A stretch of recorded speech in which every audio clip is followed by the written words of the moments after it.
দর্শক, এখানে এসে অনেক বিপদে পড়ে গেলাম, কারণ এই যে এই ভাইয়ের কাছে জানতে পারলাম যে এখানে 5টার আগে কোনো নৌকা আসবে না নাকি? হ্যাঁ হ্যাঁ। তো আমরা এখন যে নৌকাতে করে আমরা ওই বালাসীঘাট থেকে গুপ্তমণি চরে আসছিলাম, তো এখন ওই ভাইয়ের কাছে ফোন দিব, আমরা দেখি ও ভাই কি বলে। ওই যে তো ওখানে তো নৌকা আসছে, ওই যে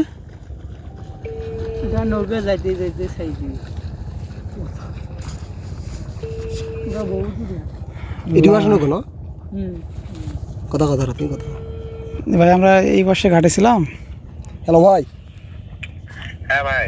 ভাই আমরা তো এই পাশে ঘাটা ছিলাম ভাই, নৌকা কখন আসবে ভাই? কই দেখি না তো আপনারা ঘাটে আছেন। এই যে হালডাঙ্গা সরে এই যে পাশে দেখেন, আপনি নৌকা আমাকে দেখতে পাচ্ছি আপনাকে, এই দেখেন, এই যে আমরা এই পাশে 3জন দেখেন, এই সাইডে দেখেন, এই যে এইদিকে। অত দূর তো যাবেন, আপনি যেখানে নামাই দিতে আপনার ওখানে আসা লাগবে। ওটা তো আমার ইখতিয়ারে না। ও আচ্ছা আচ্ছা, এটা অন্য ধরে না।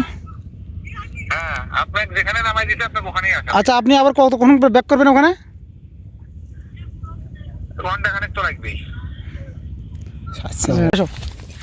দর্শক, আমরা তো অনেক বিপদেই পড়ে গেলাম, কারণ নৌকোটি আমাদেরকে যে ঘাটে নেমে দিয়েছিল, আমরা ভুল করে অন্য একটি ঘাটে চলে আসছি। তো নৌকোটি আমাদের জন্য ওখানে বসে আছে, যদিও এখান থেকে যেতে অনেক কষ্ট করা যাবে আমাদের।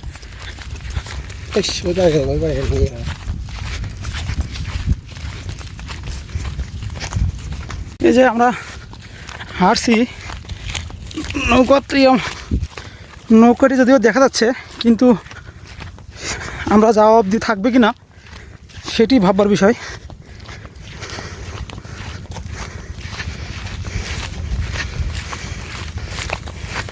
তোমরা আগে যাও, তোমরা আগে যাও, আগে যাও দা দূরও।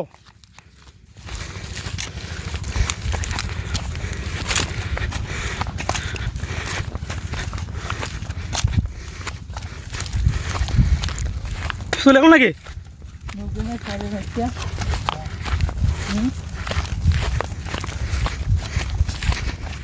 ডাক দে বাবুল, ডাক দি একটা। হ্যাঁ,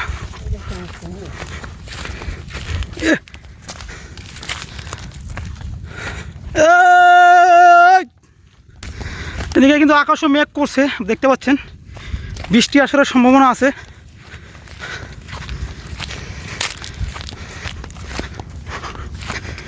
নৌকোটি হয়তো ছেড়ে দিবে। এই চরটি দিয়ে হাঁটাও কিন্তু অনেক কষ্টকর, কারণ চরের মাটি অত্যন্ত নরম, যার কারণে আমি পা ফেলতেই পাটি মাটির মধ্যে গেঁথে যাচ্ছে, যার কারণে হাঁটা কিন্তু অত্যন্ত কষ্টকর।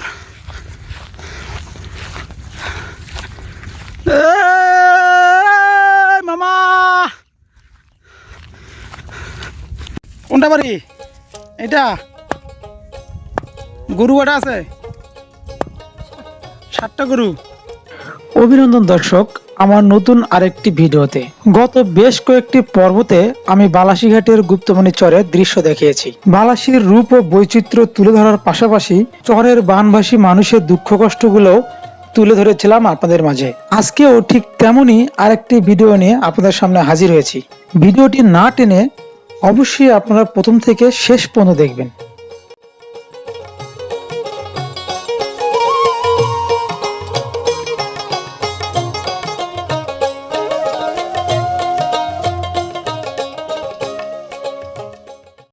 গত পর্বে আমরা আপনাদের এই চরের ছোট্ট একটি স্কুল পর্যন্ত আপনাদেরকে দেখাইছিলাম। তো আজকের গল্প আমাদের এখান থেকে আবারও শুরু হলো। চর অঞ্চলে কিছু সংস্থার সহায়তায় এরকম ছোট ছোট স্কুল দেখা গেলেও যোগাযোগের অভাবে ভালো শিক্ষা ব্যবস্থা থেকে বঞ্চিত হয় চরের বানভাসী মানুষেরা।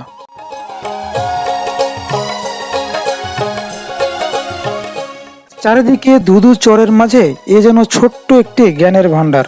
স্কুল হতে আবারও আমরা হাঁটা শুরু করলাম ধুধু চরের দিকে।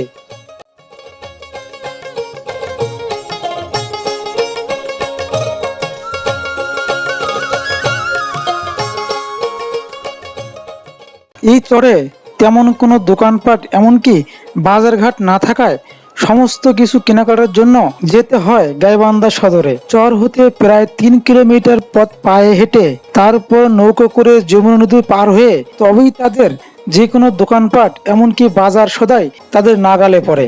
এমনকি আমরা জানতে পেরেছি এই চর হতে অনেকেই সদরে নিতে নিতেই রাস্তার মাঝপথেই মারা গিয়েছে। আসলে এই চরের মানুষের কষ্ট একদমই ভাবার বাহিরে।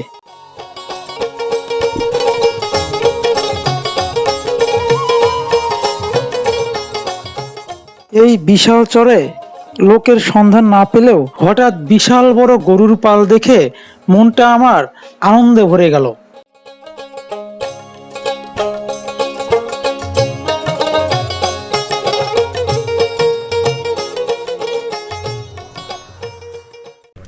তো এখানে বিশাল বড় একটি গরুর পাল দেখতে পাচ্ছি। গরুর পালটি কার? আপনার নাকি? না, এটা 5-7 জনের আছে। 5-7 জনের গরু আছে এখানে। আপনার কয়টা? আমার আছে বোধহয় 24টা। আপনি 24টা গরুর মালিক? মালিক, হ্যাঁ। 24টা গরুর দাম কত জানেন আপনি? তা তো জানি কত টাকা, হ্যাঁ, তা তো জানি। 24টা গরু রাখেন কোথায় আপনি? এই যে একটাছি বাড়িতে, বাড়িতে 20-25 ঘর আছে। ঘর আছে। চরের মানুষদের অন্য কোনো সম্পদ না থাকলেও এখানে তাদের একমাত্র সম্পদ হচ্ছে গরু। এই বিশাল চরে ঘাসে ভরপুর থাকায় এক্সট্রা কোনো খাবারের প্রয়োজন হয় না তাদের, যার ফলে প্রতিটি পরিবারে 10 থেকে 12টি, এমনকি কারো কারো 20 থেকে 25টিও গরু তারা পালন করে থাকে।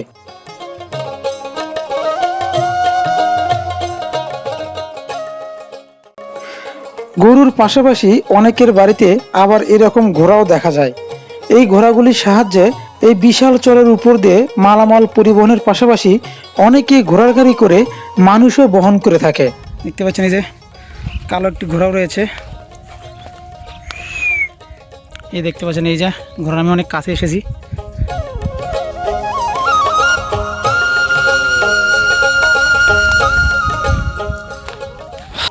হঠাৎ খটখট শব্দ শুনে সামনের দিকে এগিয়ে গেলাম। গরু এবং ছাগলকে বেঁধে রাখার বহুদিনের পুরাতন একটি সিস্টেম এটি। এটির সাহায্যে খুব সহজেই গরু এবং ছাগলকে মাটির সঙ্গে দীর্ঘভাবে বেঁধে রাখা হয়। গরু কটা আছে? 7টা গরু। গরু কি সবগুলো ছেড়ে দেওয়া নাকি বেঁধে রাখা হয় এভাবে? ছেড়ে দেওয়া। দর্শক দেখতে পারলেন এই চাষিরও 7টা গরু আছে। তো আমরা চাচার সঙ্গে গল্প করছিলাম, তো ওনার হচ্ছে 24টা গরু, এই চাষিরও আছে 7টা গরু। তো এইখানকার লোকজনের একমাত্র সম্পদ বললে গরুই মূলত এটি একটি প্রধান সম্পদ। তাছাড়াও এরকম আরও লোকজন রয়েছে, তাদেরও 20টা 10টা 15টা করে গরু রয়েছে। আর এই চরে দেখেন বিশাল বড় এই চরে কিন্তু গরু, মহিষ, ছাগল এগুলো পালার একটা বিশাল সুযোগ। আমরা সামনে একটি বাড়ি দেখতে পাচ্ছি। এই চরের মধ্যে, বিশাল চরের মধ্যে সামনে একটি বাড়ি দেখতে পাচ্ছি। তো আমরা দেখব বাড়িতে কে কে আছে।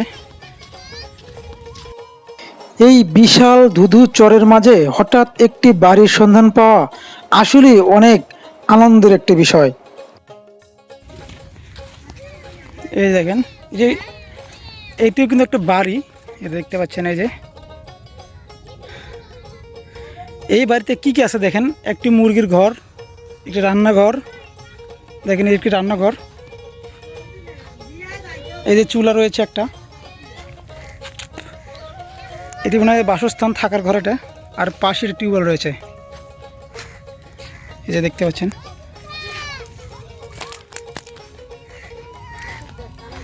এটিতে মূলত হচ্ছে ধানের খড় রাখা হয়। পাশে আরেকটি বাড়ি, এই যে দেখতে পাচ্ছেন। এই যে দর্শক দেখেন, এই যে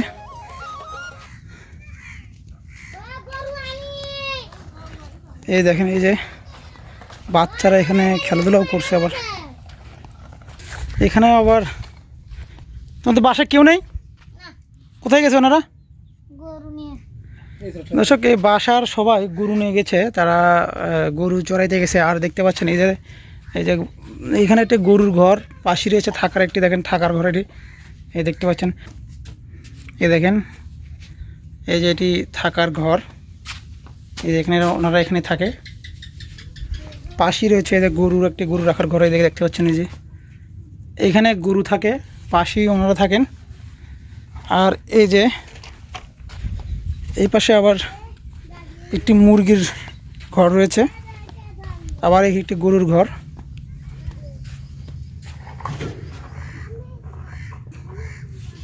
এই চরে বেশ কয়েকটি ঘাট রয়েছে। আমরা যে ঘাট দিয়ে এই চরে এসেছিলাম সেই ঘাটের নিশানা ভুলে যাওয়ায় এখন আমরা অন্য একটি ঘাটের সন্ধানে যাচ্ছি।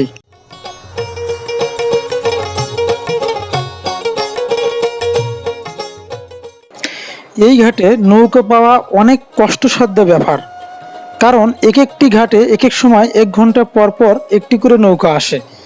তো আমরা এখন যে ঘাটে যাচ্ছি সেই ঘাটে আদৌ নৌকা আসবে কিনা সেটি ভাবার বিষয়। যাই হোক, তবুও আমরা নৌকার আশায় ঘাটের দিকে অগ্রসর হচ্ছি। ঘাটের কোনো নির্দিষ্ট ঠিকানাটা পাচ্ছি না আমরা, তবু আমরা হাঁটতেছি। আমরা হাঁটতে হাঁটতে অনেক ক্লান্ত হয়ে গেছি, কারণ এই দেখতে পাচ্ছেন ওই যে গ্রাম, ওই গ্রামটি থেকে আমরা হেঁটে হেঁটে আসতেছি। যদিও আমি ভিডিওটি আপনাদেরকে স্কিপ করে দিচ্ছি, কারণ ভিডিওটি কন্টিনিউ করলে হয়তো অনেক বড় হয়ে যাবে, তাই আপনাদেরকে অনেক স্কিপ করে দেখাচ্ছি।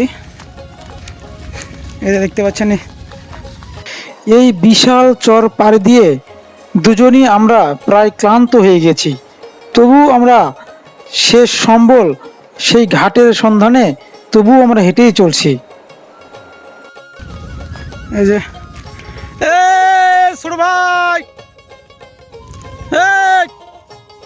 হঠাৎ ঘাটের স্থানে একটি ছেলেকে দেখে মনটা আনন্দে ভরে গেল, তাই তো বারবারই তাকে ডেকেই যাচ্ছি।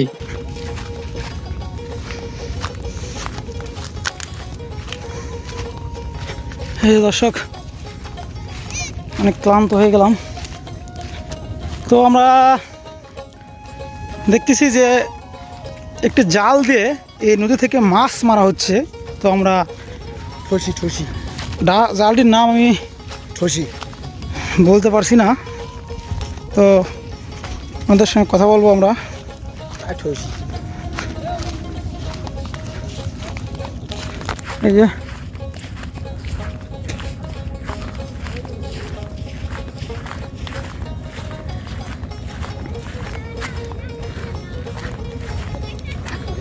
দেখতে পাচ্ছেন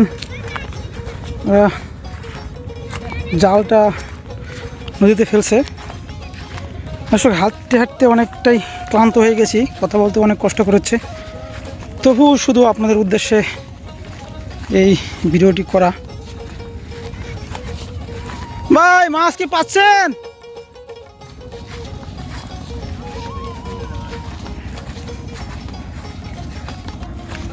এই উঁচু জায়গায় কি মাছ পাওয়া যায় ভাই? উঁচু জায়গায় কি মাছ পাওয়া যাবে?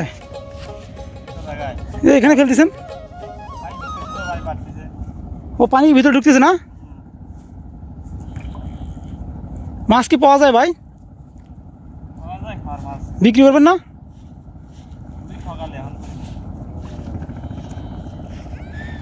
আপনার ঘাট কোথায় এখানে যাওয়ার জন্য? না, ঘাটে যাব। হ্যাঁ, কখন আসবে নৌকা? কতক্ষণ লাগে আসতে? কতক্ষণ লাগবে? নৌকা আসা তো দেরি আছে, কটার দিকে? 5টার সময়। কি 5টা? খাওয়ার দিনে কিছু নিও না, খিদে নেই। এই দেখো সাজছে বাবা। দর্শক, এখানে এসে অনেক বিপদে পড়ে গেলাম, কারণ এই যে এই ভাইয়ের কাছে জানতে পারলাম যে এখানে 5টার আগে কোনো নৌকা আসবে না, নাকি? হ্যাঁ হ্যাঁ। তো আমরা এখন যে নৌকাতে করে আমরা ওই বালাসীঘাট থেকে গুপ্তমণি চরে আসছিলাম, তো এখন ওই ভাইয়ের কাছে ফোন দিব, আমরা দেখি ও ভাই কি বলে। ওই যে তো ওখানে তো নৌকা আসছে, ওই যে নৌকা যাইতে যাইতে চাইছি এদিকে আসলো কেন? কথা রাখি কথা। ভাই, আমরা এই বর্ষে ঘাটে ছিলাম। হ্যালো ভাই। হ্যাঁ ভাই। ভাই আমরা তো এই পাশে ঘাটা ছিলাম ভাই, নৌকা কখন আসবে ভাই? নৌকা এই পাশেই আছে। হ্যাঁ আমরা বলি আমরা এখানে কি চরেই আছে, এটার নাম কি এটার নাম কি এটার নাম কি? এর নাম কি? এটা গুপ্তমণি, এই পাশে ঘাটটার নাম কি? দুটো কই নামে দিছিল? এটা হাড়ডাঙ্গার চর। ওই যে হাড়ডাঙ্গা চর ভাই, হাড়ডাঙ্গা চরে আছি আমরা।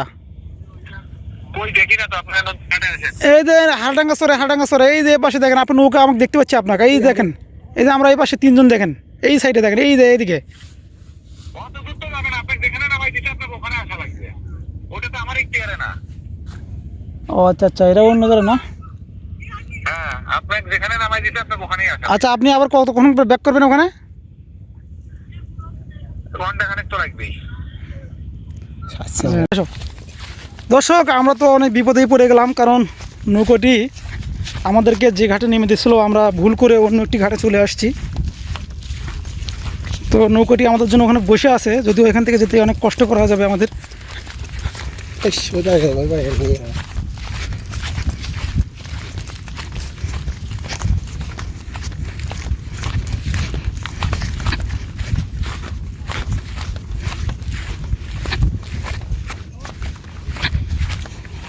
তুমি কি যাবে যাবে তুমি?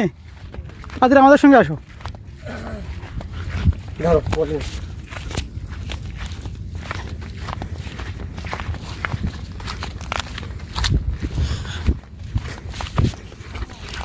দর্শক,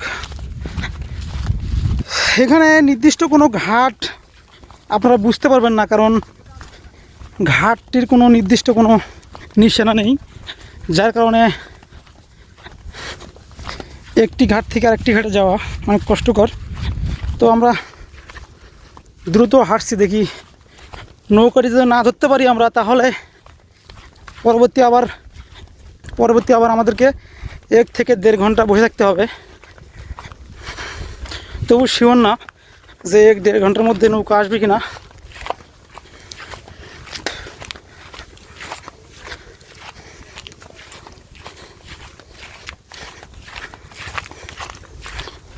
নৌকাটি যদিও দেখা যাচ্ছে, কিন্তু আমরা যাওয়া অবধি থাকবে কিনা সেটি ভাববার বিষয়।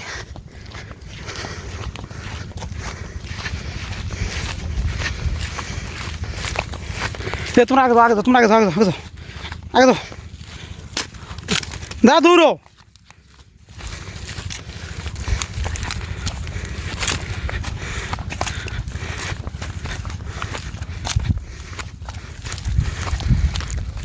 চলে গেল নাকি?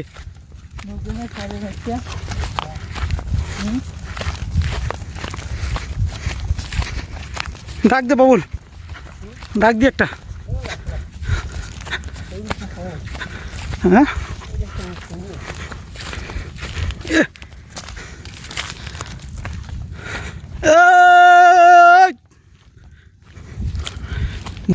এদিকে কিন্তু আকাশও মেঘ করছে, দেখতে পাচ্ছেন, বৃষ্টি আসার সম্ভাবনা আছে।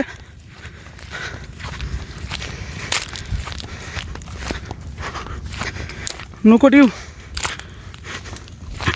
হয়তো ছেড়ে দিবে। এই চরটি দিয়ে হাঁটাও কিন্তু অনেক কষ্টকর, কারণ চরের মাটি অত্যন্ত নরম, যার কারণে আমি পা ফেলতেই পাটি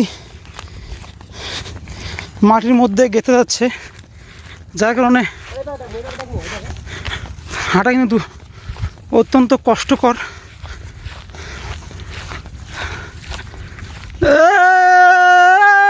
মামা,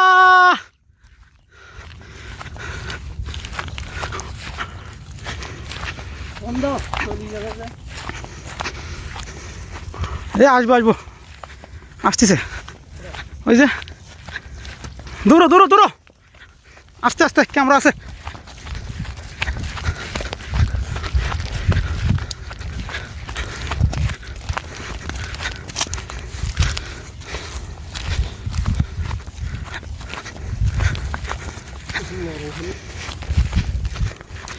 দর্শক, আমার জুতোটুকু ছিঁড়ে গেল, দেখতে পাচ্ছেন।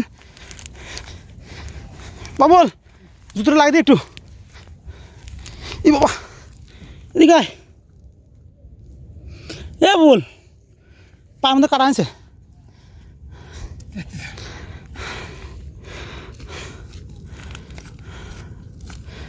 হ্যাঁ কাটা হয়েছিল পা আমাদের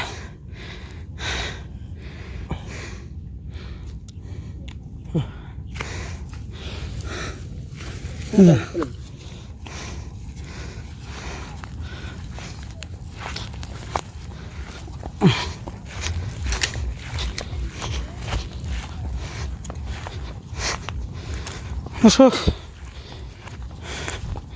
একদম হাঁপিয়ে গিয়েছি।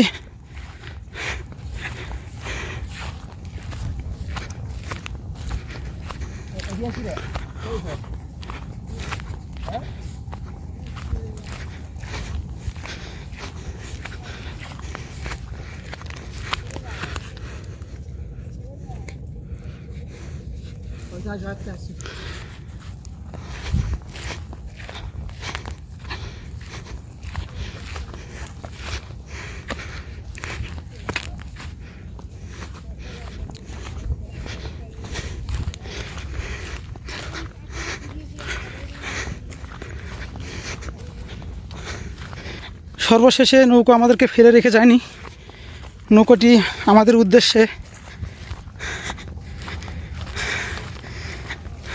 উদ্দেশ্যে চলে আসছে।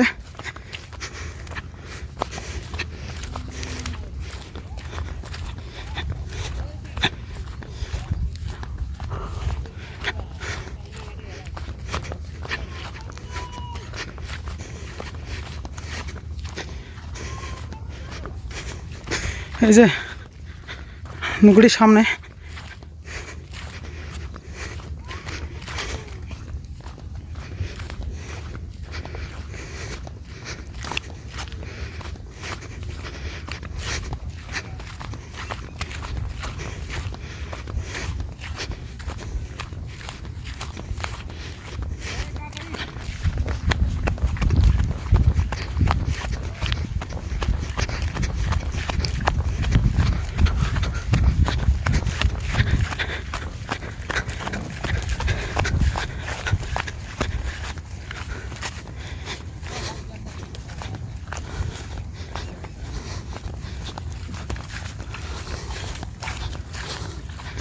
এই যে দেখেন আকাশের অবস্থা।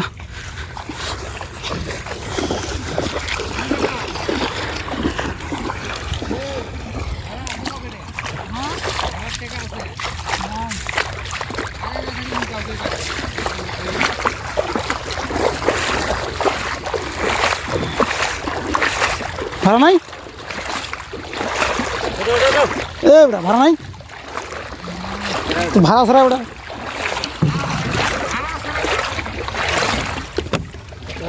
গেঞ্জিটা খুলে নিলে হবে। আসো আসো আসো সুন্দর সুন্দর আরে মা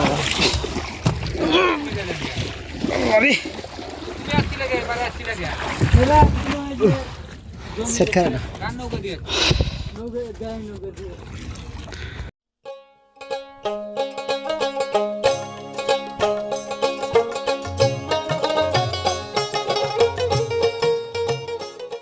বিপদে পড়ে অনেকটা ভয়ই পেয়েছিলাম, কারণ আকাশ অনেকটাই খারাপ করেছে। আর যদি বড় ধরনের বৃষ্টিপাত হয়ে যেত তাহলে আমাদের কাছে বেশ কয়েকটি মোবাইল ফোন এবং একটি ক্যামেরা, এমনকি আমরা সবাই ভিজে যেতাম।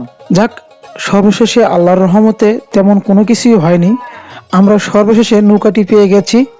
এখন আমরা এই নৌকা করেই গাইবান্ধা সদরের দিকে রওনা দিলাম।